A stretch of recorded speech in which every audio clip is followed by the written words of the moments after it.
Gloire au Père et au Fils et au Saint-Esprit. Évangile de Jésus-Christ, selon Saint Jean 2, 1, 11. En ce temps-là, il y eut un mariage à Cana de Galilée. La mère de Jésus était là.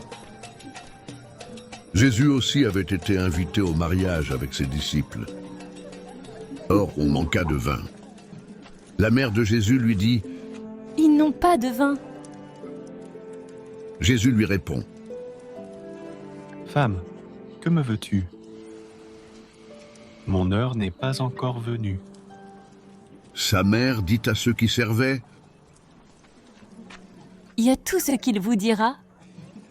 Faites-le. » Or, il y avait là 6 jarres de pierre pour les purifications rituelles des Juifs. Chacune contenait 2 à 3 mesures, c'est-à-dire environ 100 litres. Jésus dit à ceux qui servaient: « Remplissez d'eau les jarres. » Et ils les remplirent jusqu'au bord. Il leur dit: « Maintenant, puisez et portez-en au maître du repas. » Ils lui en portèrent. Et celui-ci goûta l'eau changée en vin. Il ne savait pas d'où venait ce vin, mais ceux qui servaient le savaient bien, eux qui avaient puisé l'eau. Alors le maître du repas appelle le marié et lui dit: « Tout le monde sert le bon vin en premier et, lorsque les gens ont bien bu, on apporte le moins bon. Mais toi, tu as gardé le bon vin jusqu'à maintenant. » Tel fut le commencement des signes que Jésus accomplit. C'était à Cana de Galilée. Il manifesta sa gloire et ses disciples crurent en lui. Acclamons la parole de Dieu.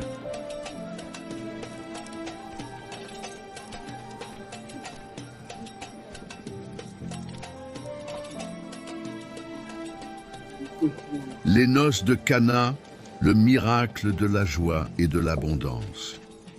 Ce passage des noces de Cana est riche en symboles pour notre vie aujourd'hui.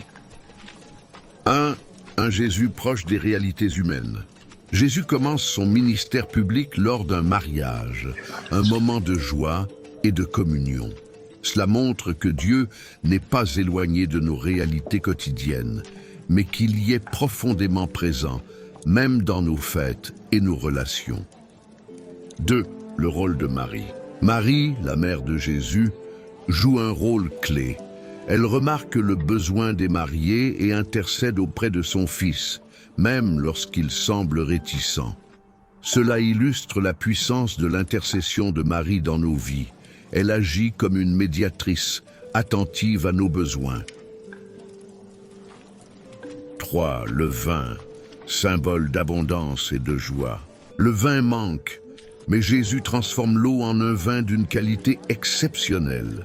Cela peut être vu comme un signe de la générosité et de l'abondance de Dieu qui remplit nos vies bien au-delà de ce que nous attendons. Dans nos moments de manque, il nous invite à lui faire confiance pour renouveler notre joie. 4. Faites tout ce qu'il vous dira. Ces paroles de Marie sont une invitation pour nous à obéir à Jésus, même si ces instructions peuvent parfois nous sembler déroutantes. C'est par cette confiance et cette obéissance que le miracle devient possible. 5. Le début des signes de Jésus. Ce premier miracle révèle la gloire de Jésus et invite ses disciples à croire en lui. Pour nous, il s'agit d'un appel à reconnaître les miracles que Dieu accomplit dans notre vie quotidienne, même dans les choses simples. Message pour aujourd'hui. Ce récit nous rappelle que Dieu intervient dans nos vies pour transformer nos moments de manque en des occasions d'abondance et de joie. Il suffit de lui faire confiance, de lui confier nos besoins et de suivre sa parole. Comme à Cana, il désire remplir nos cœurs de ce vin nouveau, symbole de sa grâce infinie.